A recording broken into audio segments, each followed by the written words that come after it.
Egyptian human rights groups say police brutality and abuse has increased in detention centers and during ongoing demonstrations. Activists claim that since the second anniversary of the uprising last month, authorities are reverting to the systematic torture tactics seen during the Mubarak regime. Bel Trew investigates. In his hometown of Tanta, Nabil El-Gindi points out where local youth have renamed a street after his son Mohammed.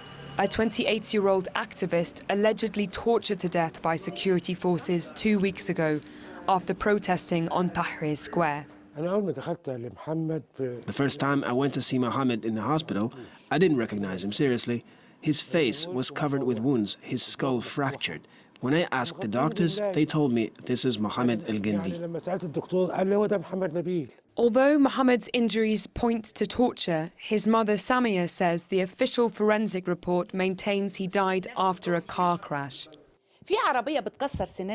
What vehicle breaks teeth? Is there a car that stamps on a person with a shoe, shattering the glasses and pushing them into his eyes?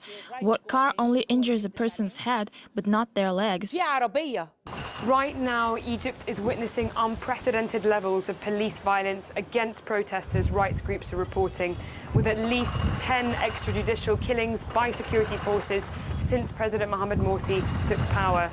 The worst of the violence often occurs in places like this infamous security directorate behind me, which can be viewed from Mohammed's own balcony.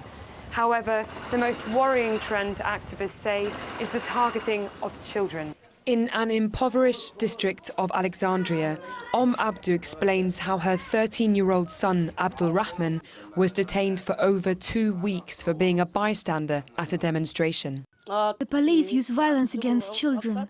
My son has cuts and bruises all over his body. They hunt young children because kids can't run away from them. The police told us if anyone tries to contact their family or friends, they would beat us.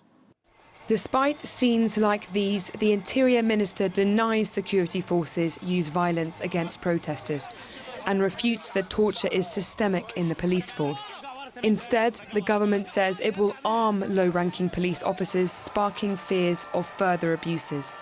Human rights organizations and advocates are extremely concerned by the increase in, one, violence between the supporters and the opposition to President Morsi, two, the political cover that President Morsi, the administration, and the legislature are giving to the violence exercised by the police force and the increased level of brutality being exercised by the police force. Three, we're very concerned by the increase of weapons. Back during Egypt's revolution, a key demand was police reform, but people here say there's no evidence of that. Until there is, crowds of thousands continue to push for change, though many fear the worst is yet to come. Bel Trew for RT, Cairo.